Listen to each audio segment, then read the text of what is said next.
الله الرحمن الرحيم إن تبدوا الصدقات فنعما هي আমি এই আয়াতে 271 নম্বর আয়াত সূরা বাকারা শরীফের অংশ তেলাওয়াত করেছি। যদি দান খয়রাত প্রকাশ্যে করো তবে তা ততই ভালো হবে। বলে সুবহানাল্লাহ। আয়াতের মধ্যে দুইটা তাফসীর রয়েছে, ভালো করে খেয়াল করুন। একটা হচ্ছে ফরজ সাদকা প্রকাশ্যে দেওয়া উত্তম, এগুলো ফরজ সাদকা, এগুলো প্রকাশ্যে দেওয়া উত্তম, যাতে তার বিরুদ্ধে কার্পণ্যের অপবাদ না আসে। আর নফল সাদকা গোপনে দেওয়া উত্তম, যদি বলি সুবহানাল্লাহ। কিন্তু চাঁদার ক্ষেত্রে অন্যান্যদের মানুষে প্রকাশ্যময় দেওয়া বৈধ, যদি বলি সুবহানাল্লাহ। আপনি চাঁদা দিচ্ছেন, কোনো মাহফিলে চাঁদা দিচ্ছেন, কোনো এলাকার উন্নয়নমূলক কাজে, কোনো গরিব মানুষের মেয়ের বিবাহে, কোনো মসজিদের জন্য নির্মাণের জন্য, কোনো মাদ্রাসা নির্মাণের জন্য আপনি চাঁদা দিচ্ছেন, সে চাঁদা প্রকাশ্যে দেবেন, দেখিয়ে দেখিয়ে দেবেন, যাতে আপনার দেখাতে, আপনার দাওয়াতে আরেকজন উৎসাহিত হয়, যদি বলি সুবহানাল্লাহ। সেজন্য এইগুলো প্রকাশ্যে দেওয়া বৈধ এবং বরং উত্তম, যদি বলি সুবহানাল্লাহ। আমাদের মুফাসসিরিন কেরাম বলছেন এটা প্রকাশ্যে দেওয়াটা উত্তম। যদি সাদকা প্রকাশ্যে দেওয়া একেবারে নিষিদ্ধ হতো, তবে সাহাবায়ে কেরামের, বিশেষ করে হযরত উসমান গনি যুন্নুরাইন রাদিয়াল্লাহু তাআলা আনহুর সাদকাগুলোর বর্ণনা রাওয়ায়াতগুলোতে আসতো না, যদি বলি সুবহানাল্লাহ। সাহাবায়ে কেরাম খলিফাতুল মুসলিমিন উসমান গনি যুন্নুরাইন রাদিয়াল্লাহু তাআলা তিনি যে সাদকা দিয়েছেন ইসলামের জন্য, এইগুলোর রাওয়ায়াত হাদিস শরীফে আসতো না যদি গোপনে দিতেন। এগুলো প্রকাশ্যে দিয়েছেন বলে এগুলো সাহাবায়ে কেরাম দেখেছেন এবং শুনেছেন, সেজন্য এগুলো হাদিস করে ওনারা ব্যক্ত করেছেন। সম্মানিত হাজিরিন, আরেকটা তাফসীর হচ্ছে সাদকা খায়রাতের কারণে ছোট গুনাহ মাফ হয়ে যায়, যদি বলি সুবহানাল্লাহ। সাদকা খায়রাত করলে ছোট ছোট গুনাহ, যেগুলো সগীরে গুনাহ আছে, এগুলো মাফ হয়ে যায়। কবিরা গুনার জন্য তওবা শর্ত, কবিরা গুনার জন্য অবশ্য তওবা করতে হবে। আল্লাহ আযজা ওয়া জাল্লা ইচ্ছাধীন ক্ষমা করতেও পারেন, সেজন্য আমরা আল্লাহ তাআলা ফরিয়াদ করব, আমরা অবশ্যই আল্লাহ আযজা ওয়া জাল্লা আমাদের ক্ষমা করবেন হুজুর করিম সাল্লাল্লাহু তাআলা আলাইহি ওয়াসাল্লামের উসিলায়। সম্মানিত হাজিরিন, এবং যত বিপদ আপদ থেকেও রক্ষা পাওয়া যায়, এই কারণে এখানে কিছু পাপ বলা হয়েছে। কারণ হচ্ছে পাপ যেগুলো আছে, ওয়াইকাফির আনকুম সাইয়্যাতিকুম, গুনাহ আল্লাহ মাফ করে দেন, পাপ মানে উঠাই সগীরে গুনাহ।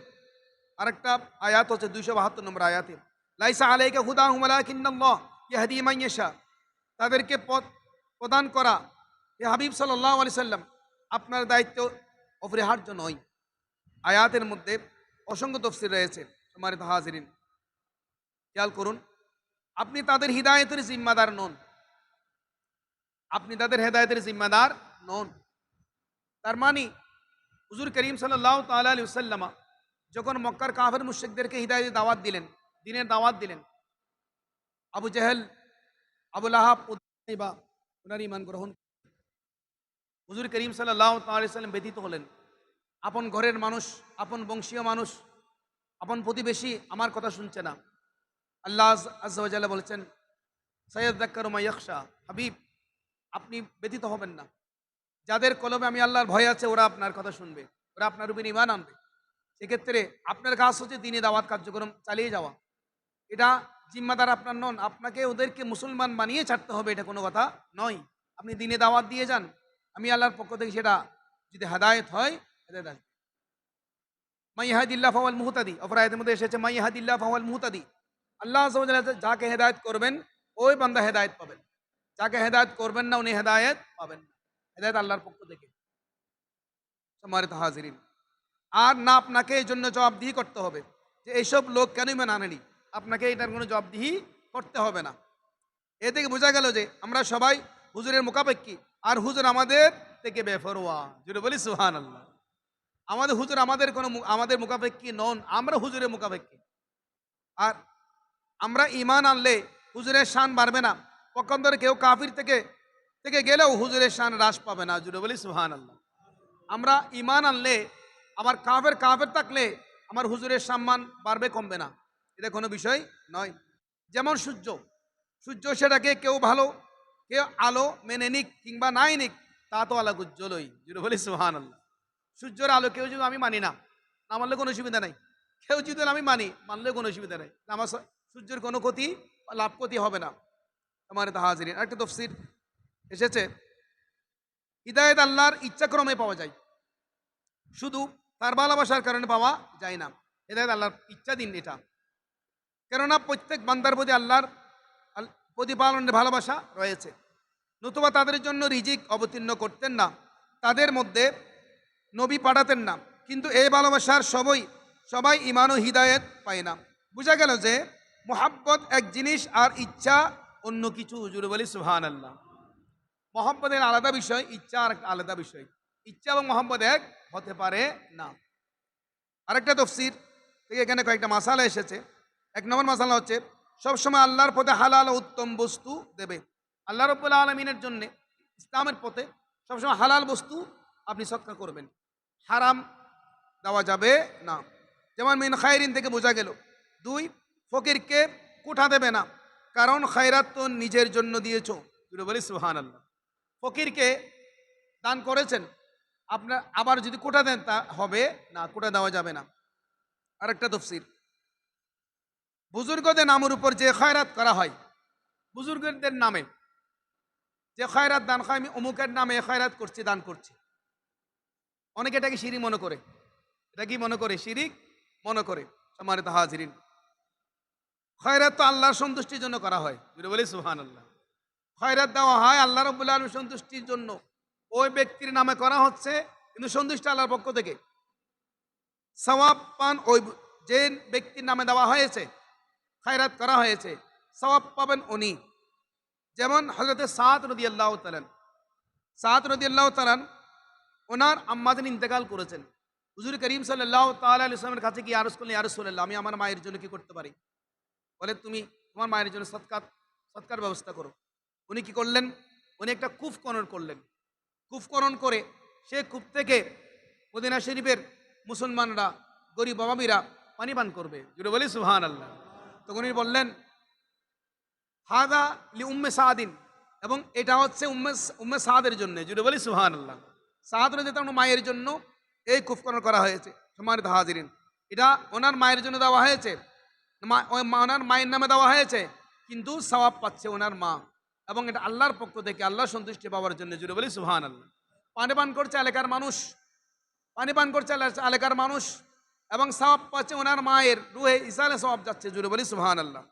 এইভাবে খতমে গাউসিয়া শরীফ, খতমে গ্যারবি শরীফ, খতমে বারবি শরীফ, মিলাদ মাহফিল, খতমে কোরআনের যে খায়রাত করা হয়, সৎকাত করা হয়, আমার বাবার বার্ষিক ফাত উপলক্ষে, আপনার বাবার বার্ষিক ফাত উপলক্ষে, চাহারাম শরীফ উপলক্ষে, 4 দিনের ফাতে উপলক্ষে, চাহালাম শরীফ উপলক্ষে, আমার মুরব্বীদের ইসালি সাহাবের জন্য যে আয়োজন আপনি করছেন, ওনার জন্য একটা খতম পড়াতে হবে, একটা গরু জবাই করতে হবে, এবং ফকির মিসকিনে খাওয়াতে হবে।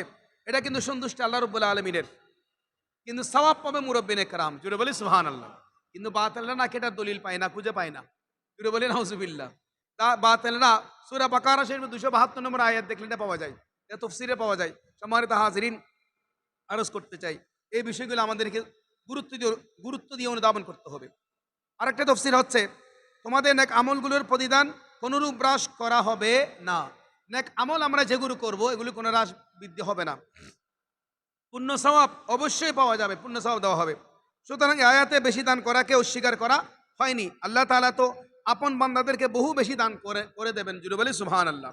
আল্লাহ আযজা ওয়া জাল্লা ইরশাদ করেছেন, মাতালুল লাযীনা ইউনফিকুনা, তাদের উপমা যারা আল্লাহর রাহে ব্যয় করে। জুড়ে বলি সুবহানাল্লাহ। সুতরাং আয়াতগুলোর মধ্যে পরস্পর বিরোধী নয়। সম্মানিত হাজিরিন, এবার আমরা 273 নম্বর আয়াতের মধ্যে আল্লাহ আযজা ওয়া জাল্লা ইরশাদ করলেন, লিল ফুকারাইল্লাযীনা হুসিরু ফি সাবিলিল্লাহ লা ইস্তাতিউনা দারবান ফিল আরদ ইয়াহসাবুহুমুল জাহিল আগনিয়া মিনাত তাআফফুফ।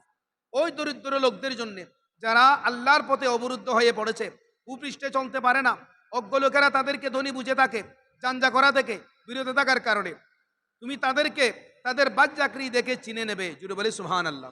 আয়াতের মধ্যে অসংখ্য তাফসীর রয়েছে। সম্মানিত হাজিরিন, 1 নম্বর, ওয়াজিব সদকা ফকির অভাবগ্রস্ত কে দেবে? যেগুলো ওয়াজিব সদকা, এগুলো ফকির মিসকিনদেরকে দেওয়া হবে। ধনীদেরকে দেবে না, ধনীদেরকে দেওয়া যাবে না। নফল সদকা ফকিরকে দেওয়া উত্তম।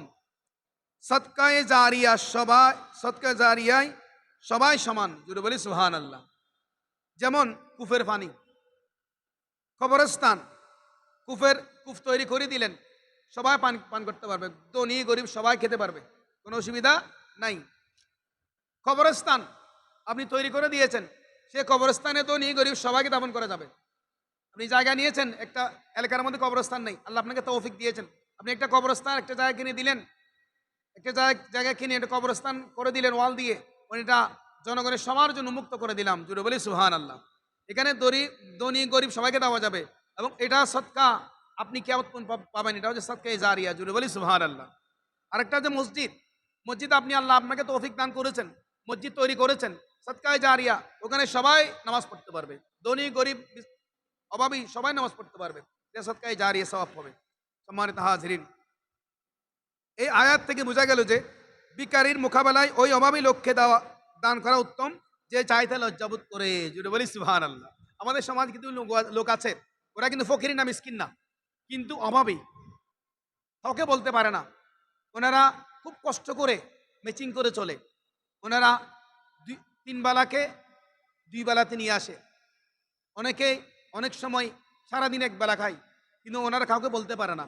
আল্লাহ আযজা ওয়া জাল্লা বলে, তুমি ওদেরকে দাও, ওদেরকে খুঁজে খুঁজে বের করো, ওদেরকে দাও, ওদেরকে দিলে তোমার সদকায়ে জারিয়া সওয়াব হবে, সুবহানাল্লাহ। আজকে আমাদের এমন এই পরিস্থিতিতে দেখা যায় অনেক যারা গরিব, ওনারা কারণ ওনাদের চাওয়ার অভ্যাস আছে, ওনারা পাচ্ছেন, যারা মিসকিন ওরা পাচ্ছেন, কিন্তু মধ্যবিত্ত যারা, ওরা কাউকে বলতে পারছে না, ওরা কিন্তু সেজন্য সেরকম পাচ্ছে না। সেজন্য আমাদেরকে খেয়াল করতে হবে, আমাদের চতুর্পাশে কারা কারা এই অবস্থায় আছে, এই অবস্থায় যারা আছেন ওনাদের খেয়াল করে খুঁজে খুঁজে নীরবে ওনাদের ঘরের মধ্যে আমাদের হাদিয়া, সাহায্যের হাত বাড়িয়ে দিতে হবে। আল্লাহ আযজা ওয়া জাল্লা আমাদের সে তৌফিক দান করুক, আমিন।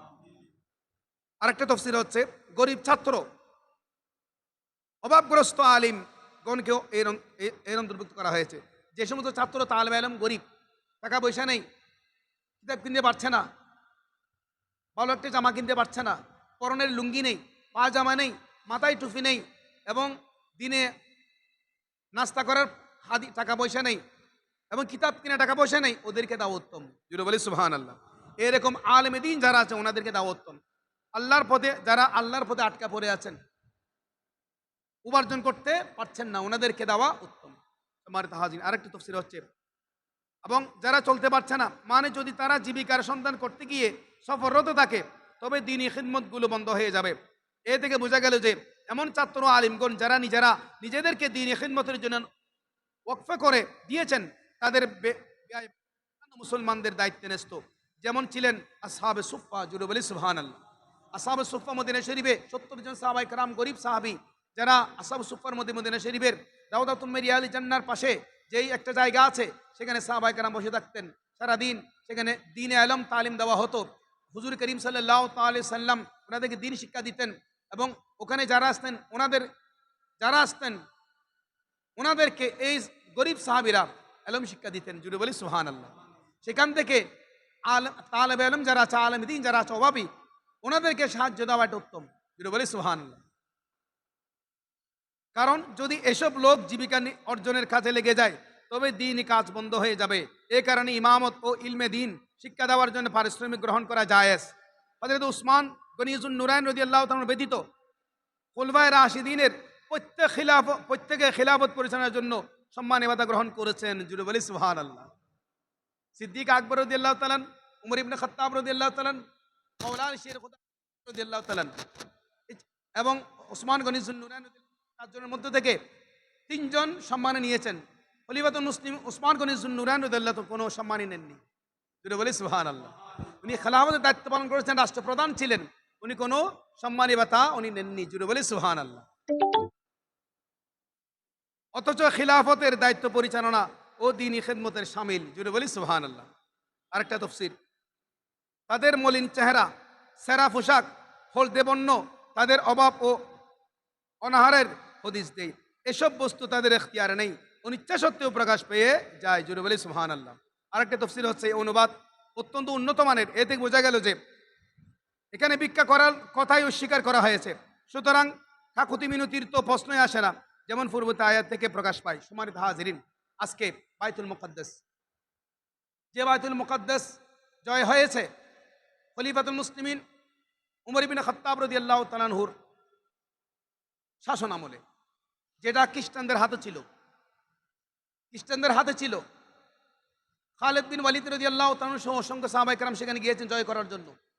যারা বাইতুল মুকাদ্দাস কব্জা করে রেখেছিল, খ্রিস্টানরা বলেছিল আমরা আপনাদেরকে এই পবিত্র স্থান দেব না, এই পবিত্র স্থান দেব যদি আপনাদের যিনি আমিরুল মুমিনিন উনি যদি আসে আমরা ওনাকে দেব, এবং ওনার হাতে আমরা ইসলাম ধর্ম গ্রহণ করবো। জুড়ে বলি সুবহানাল্লাহ। খলিফাতুল মুসলিমিন উমর ইবনে খাত্তাব রাদিয়াল্লাহু তাআলা মদিনা শরীফ থেকে অনেক উনি এবং ওনার গোলাম দুইজন কোনো এক্সট্রা কোনো বাহিনী নেন নাই সাথে, এই দুইজন রওনা দিয়েছেন। উমর ইবনে খাত্তাব রাদিয়াল্লাহু তাআলার গায়ে যে জামা ছিল, জামার মধ্যে তালে ছিল, উনি রাষ্ট্রপ্রধান, ইসলামী রাষ্ট্রপ্রধান, উনি জামার গায়ে জামা ছিল তালিওয়ালা।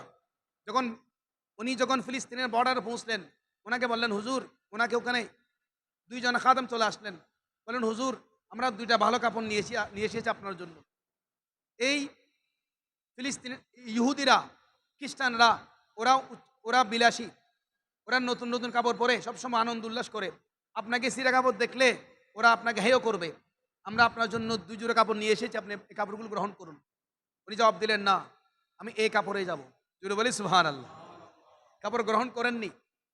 আমিরুল মুমিনিন খলিফাতুল মুসলিমিন উমর ইবনে খাত্তাব রাদিয়াল্লাহু তাআলা, তিনি অর্থনীতিবিদ বাদশাহ ছিলেন, রাষ্ট্রীয় প্রধান ছিলেন। উনি গেলেন কিভাবে? অর্ধেক উটের মধ্যে উনি থাকতেন, ওনার গোলাম লাগাম ধরতেন। আবার কদ্দুর গিয়ে উনি গোলামকে উটের উপর তুলে দিতেন, উনি নিজে লাগাম ধরে চলতেন। চলতে চলতে ওনার দুজনে ফালাভাগ করে করে যেতেন। যখন বাইতুল মুকাদ্দাস প্রবেশ করবে, ওই সময় ফালা আসলো, গোলাম উটের উপর থাকবে, উমর ইবনে খাত্তাব রাদিয়াল্লাহু তাআলা নিচে থাকবে, লাগাম ধরবে। জুড়ে বলি সুবহানাল্লাহ। ওনারা যখন পৌঁছে গেলেন বাইতুল মুকাদ্দাসে, সবাই খ্রিস্টানরা সবাই ফুলের মালা নিয়ে দূরে আসলো, যে আমিরুল মুমিনিন উমর ইবনে খাত্তাব রাদিয়াল্লাহু তাআলাকে ওনারা ফুলের মালা পরাবেন। জুড়ে বলি সুবহানাল্লাহ। ওনারা দূরে এসে দেখতে পেলেন যে একজন উটের উপর, আরেকজন নিচে। ওনারা মনে করেছিলেন যিনি উটের উপর আছে উনি খলিফাতুল মুসলিমিন উমর ইবনে খাত্তাব রাদিয়াল্লাহু তাআলা। ওনাকে ফুলের মালা পরানোর জন্য ওনা এগিয়ে আসলেন। উনি বললেন আমি উমর ইবনে খাত্তাব রাদিয়াল্লাহু নই, আমি আমিরুল মুমিনিন নই, যিনি লাগাম ধরেছেন উনি হচ্ছে উমর ইবনে খাত্তাব রাদিয়াল্লাহু তাআলা। জুড়ে বলি সুবহানাল্লাহ। এই খ্রিস্টানরা সাথে সাথে মাটিতে সিজদা দিলেন, আল্লাহ শুকরিয়া আদায় করলেন, বলে হায় আল্লাহ, এটাই তো ইসলাম। যিনি যিনি একজন গোলামের সাথে ইনসাফ করতে পারে উনি তো ইসলামের রাষ্ট্রপ্রধান হতে পারে। জুড়ে বলি সুবহানাল্লাহ। সকলে কলমা শরীফ পড়ে খ্রিস্টানরা মুসলমান হয়ে গেলেন, বাইতুল মুকাদ্দাস জয় করলেন। জুড়ে বলি সুবহানাল্লাহ। আজকে সেই বাইতুল মুকাদ্দাস আবার ইহুদিদের কবজায় চলে গেল, যেখানে মুসলমানদের উপর স্টিম রুলার চলতেছে। আজকে সেই ইসরায়েলি জালেমরা মুসলমানদের উপর যে জুলুম অত্যাচার করছে। সম্মানিত হাজিরিন, আসুন আমরা সেই ইসরায়েলি জালেমদের বিরুদ্ধে সোচ্চার হই। আপনারা শুনে আশ্চর্য হবেন, আজকে এইটি নিউজ আমরা দেখলাম, হঠাৎ করে ইসরায়েলের মধ্যে খোদায় গজব চলে এসেছে, আগুন জ্বলতেছে, দাও দাও করে দাবানল শুরু হয়েছে কয়েক রাজ্যে। ওখানে আগুন জ্বলতেছে, ওখানে কোনো যারা অগ্নি নির্বাহক দল আছে ওরাও পারতেছে না নিবারণ, কারণ আল্লাহর পক্ষ থেকে গজব এসেছে। সম্মানিত হাজিরিন, মুসলমান, আমাদের সুন্নি মুসলমানরা আগামী ২৬ তারিখ ঢাকার জমিনে সকলে একত্রিত হবেন এবং সেখানে গিয়ে ইয়া রাসূলুল্লাহ, নারায়ে তাকবীর, আল্লাহু আকবার, নারে রিসালাত, ইয়া রাসূলুল্লাহর ধ্বনিতে সে ঢাকার সেই রেসকোর্স ময়দান, সুরুদ্দি ময়দান, সকলে একত্রিত হয়ে আমার নবীর শানকে বুলন্দ করে, আমার আল্লাহ বলেছেন ওয়ারাফা'না লাকা যিকরাক, আল্লাহ হাবিব আমি আল্লাহ আপনার সম্মানকে বুলন্দ করেছি। আমার দয়াল নবী সেই শানকে বুলন্দ করার মাধ্যমে ইসরায়েলিদের বিরুদ্ধে ফিলিস্তিন মুসলিম মুসলমানদের পক্ষে আল্লাহ আমাদেরকে হাজির দেওয়ার তৌফিক দান করুক, আমিন। সম্মানিত হাজিরিন, আরজ করতে চাই 274 নম্বর আয়াতের মধ্যে আল্লাহ আযজা ওয়া জাল্লা ইরশাদ করলেন, আল্লাযীনা ইউনফিকুনা আমওয়ালাহুম বিল-লাইলি ওয়ান-নাহার সিররান ওয়া আলানিয়াতান ফালাহুম আজরুহুম ইনদা রাব্বিহিম ওয়া লা খাউফুন আলাইহিম ওয়া লা হুম ইয়াহজানুন। ওইসব লোক যারা নিজেদের ধন সম্পদ দান করে রাতে ও দিনে, গোপনে ও প্রকাশ্যে, তাদের জন্য তাদের পুণ্যফল রয়েছে তাদের রবের নিকট, তাদের না আছে কোনো আশঙ্কা না কোনো দুঃখ। এই আয়াতের মধ্যে দুইটা তাফসীর। এক নম্বর তাফসীর হচ্ছে, আয়াতটা নাজিল হয়েছে খলিফাতুল মুসলিমিন খলিফাতুর রাসূল আব্দুল্লাহ বাদাল আম্বিয়া সাইয়েদনা সিদ্দিক আকবর রাদিয়াল্লাহু তাআলা শানে। জুড়ে শুরু বলি সুবহানাল্লাহ। কারণ তিনি তো দান খয়রাত করেছেন ইসলামের জন্য, প্রকাশ্যে করেছেন, গোপনে করেছেন। জুড়ে বলি সুবহানাল্লাহ। সদকা গোপনে করবে এবং প্রকাশ্যভাবে করবে, বরং ফরজ সদকা প্রকাশ্যভাবে করবে আর নফল সদকা করবে গোপনে। যেমন 5 জায়গার নামাজ, জুমা ও 2 ঈদের নামাজ প্রকাশ্যভাবে পড়বে আর তাহাজ্জুদ নফল নামাজ পড়বে গোপনে, যেন না কেউ না দেখে। সিদ্দিক আকবর রাদিয়াল্লাহু তাআলা 40,000 আশরাফি 4 ভাবে দান করেছেন, 10,000 দিনে, 10,000 রাতে এবং 10,000 গোপনে, 10,000 প্রকাশ্যে। জুড়ে শুরু বলি সুবহানাল্লাহ। আমার হাজরিন, আর কে তফসির আয়াত থেকে বোঝা গেল যে হযরত সিদ্দিক আকবর রাদিয়াল্লাহু তাআলা মহা সওয়াবের উপযোগী, তার আমলগুলো খুবই গ্রহণযোগ্য, তিনি আল্লাহর বন্ধু, নৈকট্যধন্য, দুনিয়া আখিরাতের দুঃখ পেরেশানি থেকে মুক্ত, তার উপাধি হচ্ছে আতিক বা মুক্ত। জুড়ে শুরু বলি সুবহানাল্লাহ। সম্মানিত হাজরিন, 275 নম্বর আয়াতের মধ্যে আল্লাহ আযজা ওয়া জাল্লা ইরশাদ করলেন, আল্লাযীনা ইয়াকুলুনা রিবা লা ইয়াকুমুন ইল্লা কামা ইয়াকুমুল্লাযী ইয়াতাখাব্বাতুহু শাইতান মিনাল মাস। ওইসব লোক যারা সুদ খায় কিয়ামতের দিন তারা দাঁড়াবে না, কিন্তু যেমন দাঁড়ায় ওই ব্যক্তি যাকে শয়তান স্পর্শ করে। আয়াতের অসংখ্য তাফসীর রয়েছে। আমার হাজিরিন, সুদকর ব্যক্তি বাহ্যিকভাবে মুসলমান হলেও বাস্তবিক পক্ষে শয়তান। জুড়ে বলি নাউজুবিল্লাহ। যে সুদ খায়, সুদখোর, সে যদিও মুসলমানের লেবাস পরেছে, সে কিন্তু শয়তান।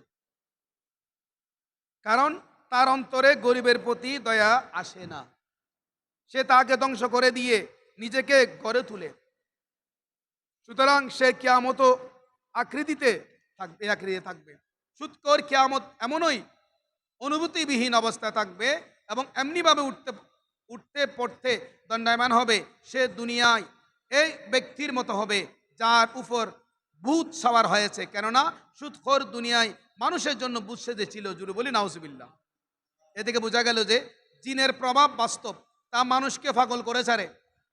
এবং এবং এ কথাও বোঝা গেল যে খোদাই কার্যাদিতে বান্দার দিকে সম্পৃক্ত করা যায়, কেননা পাগল করা, রোগাক্রান্ত করা মহান রবেরই কাজ, কিন্তু এখানে এই কাজকে জিনের দিকে সম্পৃক্ত করা হয়েছে।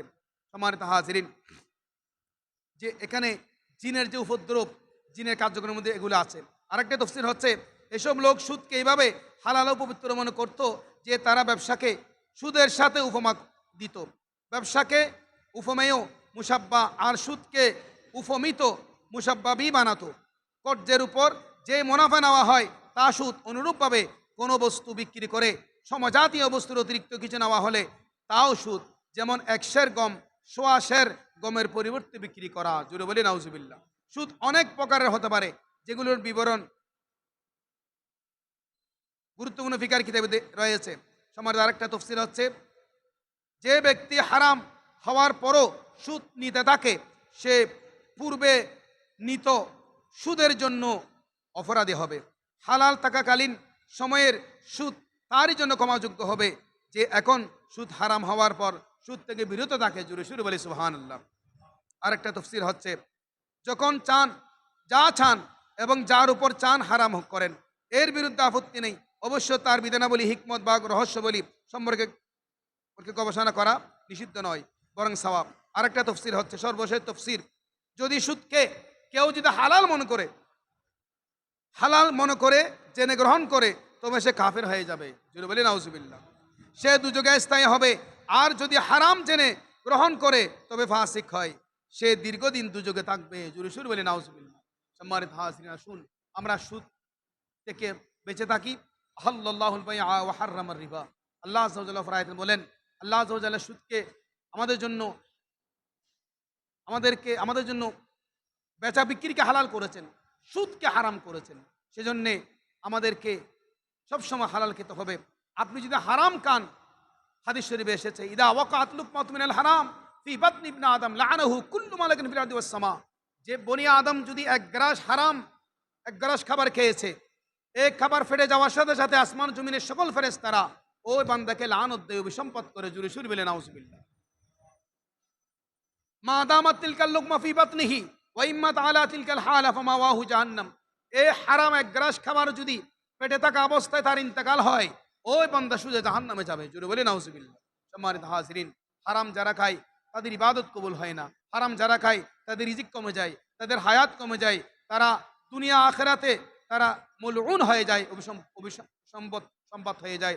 আসুন আমরা অভিশপ্ত থেকে বাঁচি, হারাম থেকে বাঁচি। আল্লাহ আমাদের বোঝার তৌফিক দান করুক, আমিন।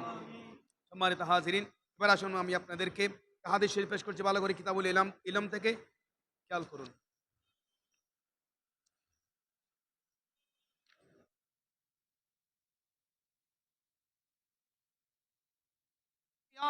হযরত সুফিয়ান রাদিয়াল্লাহু তাআলা বর্ণনা করেছেন, আন্না উমর ইবনে খাত্তাব রাদিয়াল্লাহু তাআলা, হযরতে নিশ্চয় উমর ইবনে খাত্তাব রাদিয়াল্লাহু তাআলা কল, তিনি বলেন, লিকাব কাবিন, হযরত কাব রাদিয়াল্লাহু তাআলা কে বললেন, উমর ইবনে খাত্তাব রাদিয়াল্লাহু তাআলা, মান আরবাবুল ইলম, জিজ্ঞেস করলেন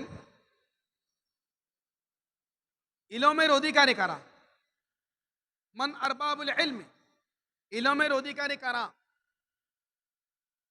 আপনি বললেন, আল্লাযীনা ইয়ামালুনা বিমা তা'মালুন, ওরাই ইলমের অধিকারী যারা ইলম, যে আলম আছে ওই আলম সহ তারা আমল করে। যদি বলি সুবহানাল্লাহ।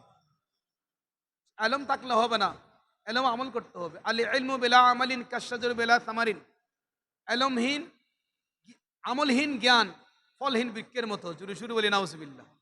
সেজন্য আলম থাকলে হবে না, আমল না থাকলে সে আলমের কোনো দাম নেই। সেজন্য এখানে বলা হচ্ছে আলমের অধিকারী কারা, যারা আলম অনুযায়ী আমল করে। জুড়ে বলি সুবহানাল্লাহ।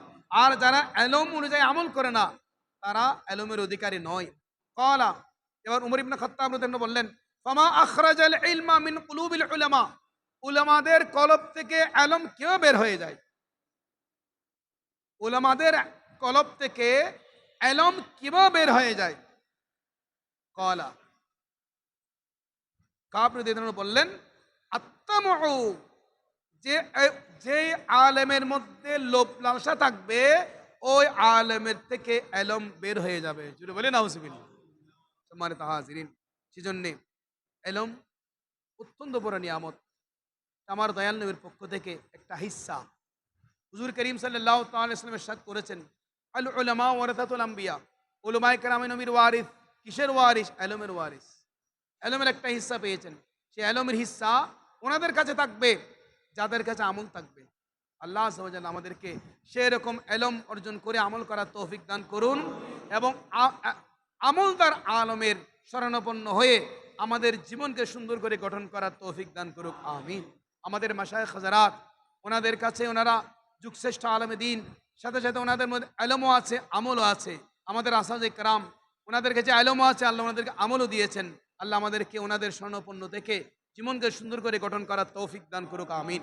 সম্মানিত হাজিরিন, এবার আসুন জিকিরের ফজিলত সম্পর্কে আমি আপনাদের সম্মুখে হাদিস শরীফ পেশ করছি। তিরমিজি শরীফের হাদিস, ইবনে মাজাহ শরীফের হাদিস। আন মুআদ ইবনে জাবাল রাদিয়াল্লাহু তাআলা, হযরত মুআদ ইবনে জাবাল থেকে বর্ণিত হাদিস। কল, তিনি বলেন, মা আমালুল আবদ আমালান আনজালাহু মিন আযাবিল্লাহ মিন যিকরিল্লাহ, আমরা কোন আমলের উপর আল্লাহর দরবারে ভরসা করতে পারি? আল্লাহ কোন আমল করলে আমাদেরকে নাজাত দেবেন? এসেছে আল্লাহ রাব্বুল আলামিন যখন বান্দা আল্লাহ রাব্বুল আলামিন জিকির করবে, যে বান্দা আল্লাহ জিকির করবে, ওই জিকিরের মাধ্যমে বান্দাকে আল্লাহ রাব্বুল আলামিন নাজাত দান করবেন, জাহান্নাম থেকে মুক্তি দেবেন, দুনিয়া আখিরাতের মুশকিলাত থেকে রক্ষা করবেন। জোরে সুরে বলি সুবহানাল্লাহ। আমরা অত্যন্ত ভাগ্যবান, এই জন্যে আমাদের মাশায়েখ হযরত আমাদেরকে জিকির দিয়েছেন 600 বার। ফজর নামাজের পরে 600 বার, এশার নামাজের পরে 600 বার। এই জিকিরগুলো আমরা কন্টিনিউ যদি করি, আল্লাহ আমাদেরকে অবশ্যই নাজাত দান করবেন। আল্লাহ আমাদেরকে এই জিকিরগুলো ইখলাস করে আদায় করার তৌফিক দান করুক, আমিন। সম্মানিত হাজিরিন, এবার সুন্দর শরীফের ফজিলত নিয়ে আমি একটা হাদিস শরীফ পেশ করছি। হুজুর করিম সাল্লাল্লাহু তাআলা আলাইহি ওয়াসাল্লাম সাহাবী আনাস বিন মালিক থেকে বর্ণিত হাদিস। তিনি বলেন, হুজুর করিম সাল্লাল্লাহু তাআলা আলাইহি ওয়াসাল্লাম ইরশাদ করেছেন, মান সাল্লা আলাইয়া ফি ইয়াউমিন আলফা মাররা, যে বান্দা দিনে 1000 বার দরুদ শরীফ পড়ে। এটা বলি সুবহানাল্লাহ। 1000 বার দরুদ শরীফ পড়ার আমাদের তো সুযোগ নেই, আমরা 200 বার পড়ি। ফজর নামাজের পরে 100 বার, মাগরিব নামাজের পরে 100 বার পড়লাম, 200 বার। তো 1000 কোথায় করবো?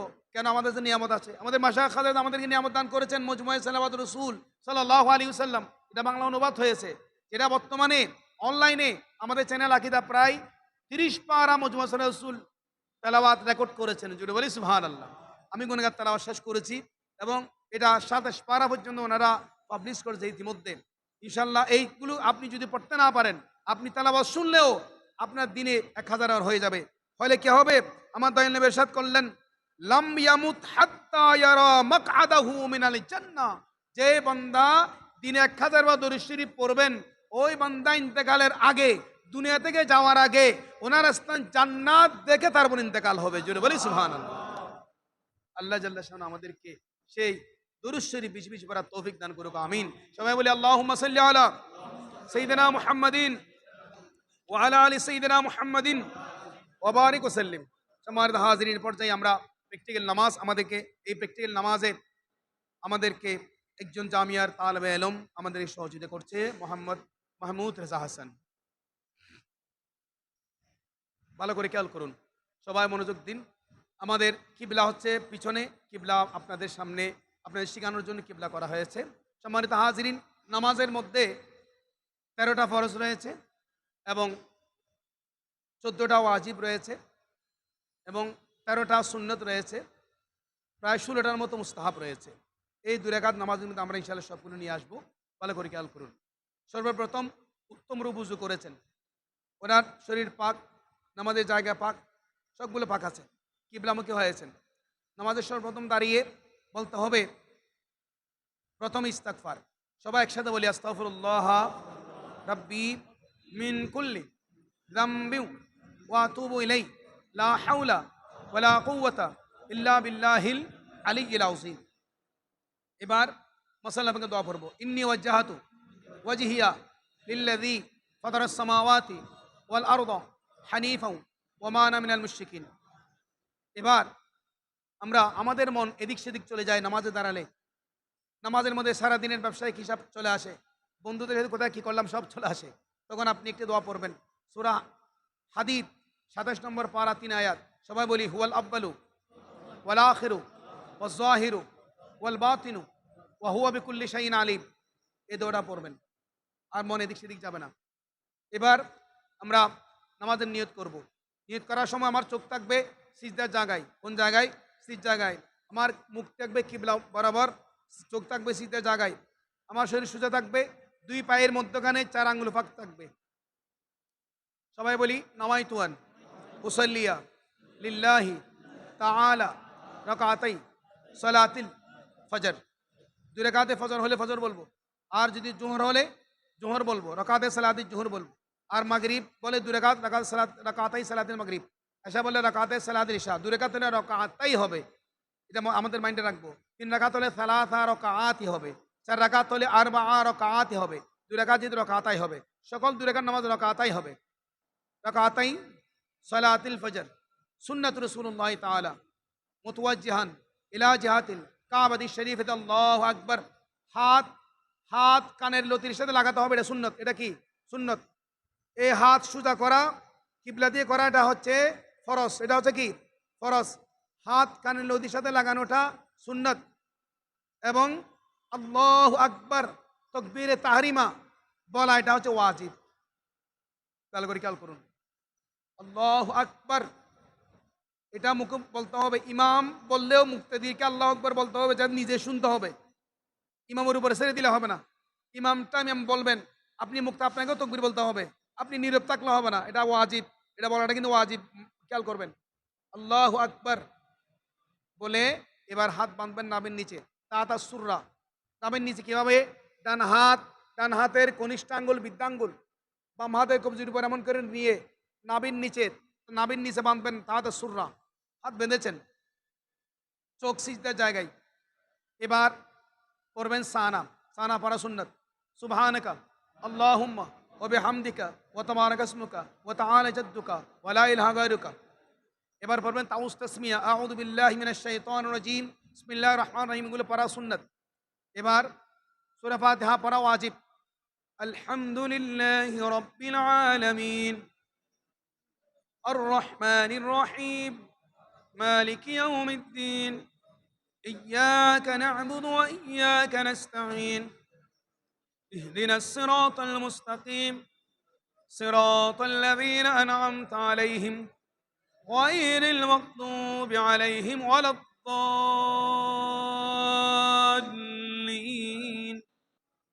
আমিন। এ দল্লিন টানা চারাই লম্বা করে, এটা হচ্ছে ওয়াজিব, মধ্যম মুত্তাসিল টানতে হবে। আমিন বলাটা হচ্ছে সুন্নাত। আমিন সবাইকে বলতে হবে চুপে চুপে। তামিনুল মালায়েকা, ফেরেশতাদের মতো আমিন। যেহেতু আমরা ফেরেশতা আমিন কিন্তু আমরা শুনিনি, আমাদের বলতে হবে গোপনে, চুপে চুপে আমিন বললাম। আমিন বলার পর এবার বিসমিল্লাহির রহমানির রহিম, ছোট্ট একটা সূরা, ছোট ৩ আয়াত, বড় এক আয়াত পড়লে হয়ে যাবে, বা ছোট সূরা। তাব্বাত ইয়াদা আবি লাহাবিন ওয়া তাব্বা মা আগনা আনহু মালুহু ওয়া মা কাসাব সায়াসলা নারান যাতা লাহাবিন ওয়া ইমরাআতুহু হাম্মালাতাল হাতাব ফি জিদিহা হাবলুম মিন মাসাদ। এই কেরাত পড়াটা হচ্ছে ফরজ। কেরাত পড়াটা হচ্ছে কি? আলহামদু পড়াটা হচ্ছে ওয়াজিব। কেরাত পড়া ফরজ, ছোট ৩ আয়াত পড়া ওয়াজিব, বড় এক আয়াত পড়া ওয়াজিব, আর এমনি কেরাত পড়া হচ্ছে ফরজ। কেরাত শেষ করলাম। এবার আল্লাহু আকবার। কেরাত শেষ করে ১ সেকেন্ডও দাঁড়ানো যাবে না, ১ মিনিট দাঁড়ানো যাবে না। মিনিট দাঁড়ালে সিজদা সাহু ওয়াজিব হয়ে যাবে তখন। কেরাত শেষ করে তাড়াতাড়ি রুকুতে যাওয়াটা ওয়াজিব। আল্লাহু আকবার বলাটা হচ্ছে ফরজ। রুকুতে যাওয়াটা হচ্ছে ফরজ। রুকু করেছেন, এবার হাঁটু, হাঁটুর উপর, চোখ ২ পায়ের ফাতার উপর মুস্তাহাব। ফিট এবং কোমর, মাথা এবং ফিট কোমর সমান, এটা হচ্ছে মুস্তাহাব। এখানে বলতে হবে তসবিহ সুবহানা রাব্বিয়াল আযীম, সুবহানা রাব্বিয়াল আযীম, সুবহানা রাব্বিয়াল আযীম। এটা পড়াটা সুন্নাত। তসবিহ পড়াটা হচ্ছে কি? সুন্নাত। রুকু করাটা ফরজ, তসবিহ পড়াটা সুন্নাত। এবার এখান থেকে কেউ যদি রুকুতে ইমাম সাহেবকে পেলেন, পাওয়ার পর রুকুতে একটা তসবিহ পেলেই আপনি রাকাতটা পেয়ে যাবেন। রুকু যদি না পান তাহলে কিন্তু আপনি ও রাকাতটা পাবেন না। এখন ইদানে একটা মাসালা সালা ফেরে বেল করছে, রুকু পেলে হবে না, কেরাত পেতে হবে, ঝগড়া লাগাই দিচ্ছি বিভিন্ন জায়গায়। আমি অনুরোধ জানাবো এই সমস্ত জাহেলদের থেকে দূরে থাকবেন। রুকু ফেলেই আপনি রাকাত পেয়ে গেলেন, কেরাত পেতে হবে না। কারণ আপনার জন্য কেরাত ওয়াজিব নয়, ফরজ নয়, কেরাত ইমামের জন্য। কেরাতুল ইমাম লাহু কেরাতুন, ইমামের কেরাত হচ্ছে মুক্তাদির কেরাত। সামি আল্লাহু লিমান হামিদাহ, এই বলাটা সুন্নাত। সোজা দাঁড়িয়েছেন, একেবারে সোজা লম্বা করে, এই দাঁড়ানোটা ওয়াজিব। এটাকে বলা হয় কুমা, কুমা বলা হয়। রব্বানা লাকাল হামদ হামদান কাসীরান তাইয়্যিবান মুবারাকান ফীহ।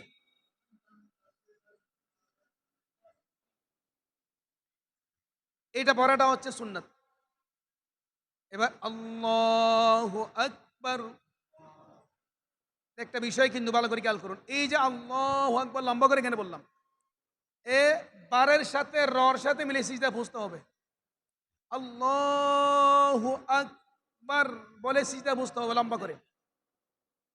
এটার মধ্যে যাওয়ার সময় আপনার প্রথমে মাটিতে পড়বে কি? মাটিতে পড়বে হাঁটু, প্রথমে হাঁটু পড়বে, তারপর পড়বে হাত, তারপর নাক, তারপর কপাল। উভয় পায়ের ১০ আঙ্গুল মাটির সাথে লাগানো, এটা হচ্ছে মুস্তাহাব। ১০ আঙ্গুল লাগিয়ে রাখাটা মুস্তাহাব। কমপক্ষে ৩ আঙ্গুল লাগিয়ে রাখাটা সুন্নাত। কমপক্ষে ২ আঙ্গুল লাগিয়ে রাখাটা ওয়াজিব। কমপক্ষে একটা উভয় পায়ের একটা আঙ্গুল লাগিয়ে রাখাটা ফরজ। যদি উভয় পায়ের আঙ্গুল উঠে যায় নামাজ ফাঁসাত হয়ে যাবে। এবং ২ পায়ের হাতের মধ্যখানে ফাঁক রাখতে হবে, এটা মুস্তাহাব। ভালো করে খেয়াল করুন। এবার সিজদা দেওয়াটা ফরজ। সিজদা তাসবিহ পড়াটা সুন্নাত।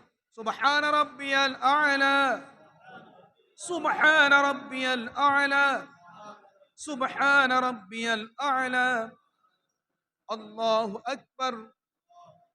বসেছেন, ডান পা কারা করে বাম পায়ের উপর,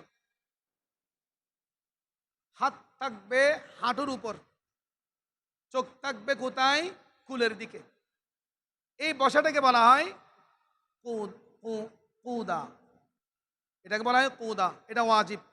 এই বসাটা এখানে একটা দোয়া আছে, সবাই বলে আল্লাহুম্মা গফিরলি ওয়ারহামনি ওয়াহদিনি ওয়ারজুকনি। অতটুকু বলতে না পারলে আল্লাহুম্মা গফিরলি বললে হয়ে যাবে। এক তাসবিহ পরিমাণ, অন্তত এক তাসবিহ পরিমাণ বসা, এটা ওয়াজিব। আল্লাহু আকবার, দ্বিতীয় সিজদা। সুবহান রাব্বিয়াল আ'লা, সুবহান রাব্বিয়াল আ'লা, সুবহান রাব্বিয়াল আ'লা, আল্লাহু আকবার। ও সোজা আবার নিচ থেকে আল্লাহু আকবার বলে দাঁড়াতে হবে, সোজা দাঁড়াতে হবে, লম্বা করে বলতে হবে। সেজন্য ইমামদেরকে এগুলি খেয়াল রাখতে হয়, অনেক সময় মুসল্লির সাথে লেগে যায়। সেজন্যে নির্দিষ্ট কতগুলো সময় থাকে, উনি সরকার আমাদের কতগুলো চাকরির নির্ধারণ করে যে নির্দিষ্ট সময় দিয়েছেন। কারণ কি, ওনার মাইন্ড, ওনার শরীর কাজ করবে এতটুকু বয়স পর্যন্ত, এরপর ওনার কাজ করবে না। সেজন্য ওনাকে, ওনার পাশাপাশি একজন লাগতে হয়। আমরা তো চাই, সেজন্য অনেক মসজিদে ইমাম সাহেব সিদ্ধি যাওয়ার আগে আল্লাহু আকবার বলে, অনেক মুসল্লির সাথে ঝগড়া লেগে যায়। উনি পারতেছে না, শরীর, উনি বয়স হয়ে গেছে, ওনার এনার্জি নেই, শারীরিকভাবে অসুস্থ, সেজন্য অনেক সমস্যা হয়। সেজন্য এগুলো মানতে রাখতে হয়। এখন দাঁড়ালাম, সোজা দাঁড়িয়ে বিসমিল্লাহির রহমানির রহিম, আলহামদুলিল্লাহি রাব্বিল আলামিন, আর রহমানির রহিম, মালিক ইয়াউমিদ্দিন, ইয়্যাকা না'বুদু ওয়া ইয়্যাকা নাস্তাঈন, ইহদিনাস সিরাতাল মুস্তাকিম, সিরাতাল লাযীনা আন'আমতা আলাইহিম غير المغضوب عليهم ولا الضالين. بسم الله الرحمن الرحيم. قل هو الله أحد الله الصمد لم يلد ولم يولد ولم يكن له كفوا أحد. الله أكبر. سبحان ربي العظيم، سبحان ربي العظيم، سبحان ربي العظيم. سمع الله لمن حمده، ربنا لك الحمد حمدا كثيرا طيبا مباركا فيه. الله أكبر. سبحان ربي الأعلى، سبحان ربي الأعلى، سبحان ربي الأعلى. الله أكبر. اللهم اغفر لي وارحمني وهدني وارزقني. الله أكبر. سبحان ربي الأعلى، سبحان ربي الأعلى، سبحان ربي الأعلى. الله أكبر. এখন তাশাহুদ, এই তাশাহুদ পড়াটা হচ্ছে ওয়াজিব, এবং দরুদ ইব্রাহিম তো এই মাসুরা পড়া সুন্নাত। আত্তাহিয়াতু লিল্লাহি ওয়াসসালাওয়াতু ওয়াত-তাইয়্যিবাতু আসসালামু আলাইকা আইয়ুহান নাবিয়্যু ওয়া রাহমাতুল্লাহি ওয়া বারাকাতুহু। আসসালামু আলাইনা ওয়া আলা ইবাদিল্লাহিস সালিহিন। এখানে একটু দাঁড়াতে হবে, দাঁড়িয়ে ডান হাতের সাত আঙ্গুল, সাত আঙ্গুল বৃদ্ধাঙ্গুল একসাথে লাগাবো, এমন করে লাগাবো।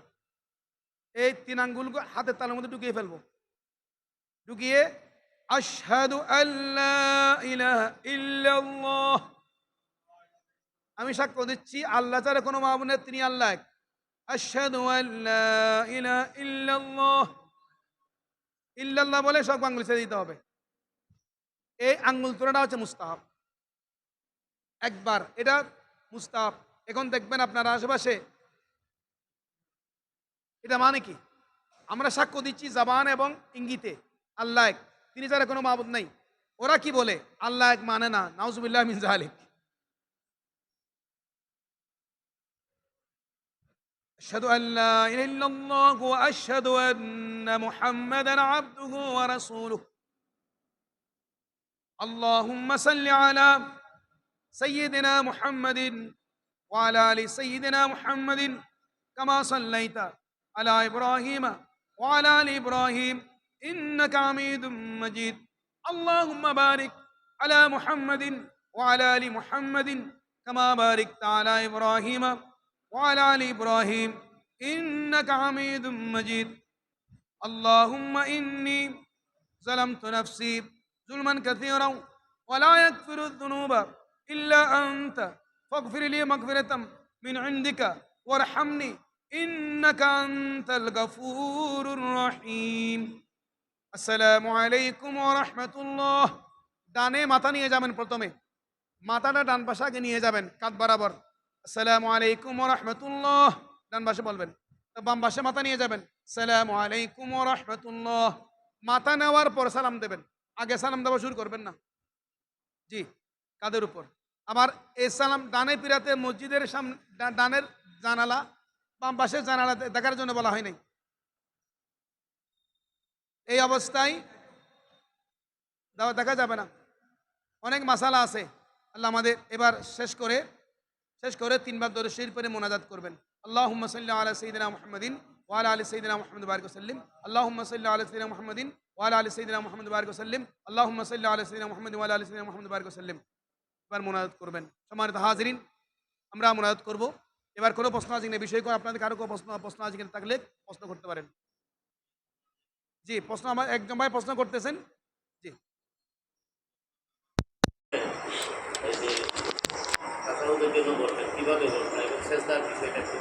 জি, সুন্দর প্রশ্ন করেছেন। বসার সময় ডান পা, উভয় পা বসার সময় আপনি যখন সোজা থেকে সিজদা দেবেন, কপাল এবং নাক মাটির সাথে লাগা থাকবে। উঠার সময় প্রথমে আপনার নাক, তারপর হাত উঠবে, কপাল উঠবে, তারপর হাত উঠবে। ডান পা খাড়া রাখবেন, বাম পায়ের উপর বসবেন। এটা হচ্ছে বোঝার সিস্টেম।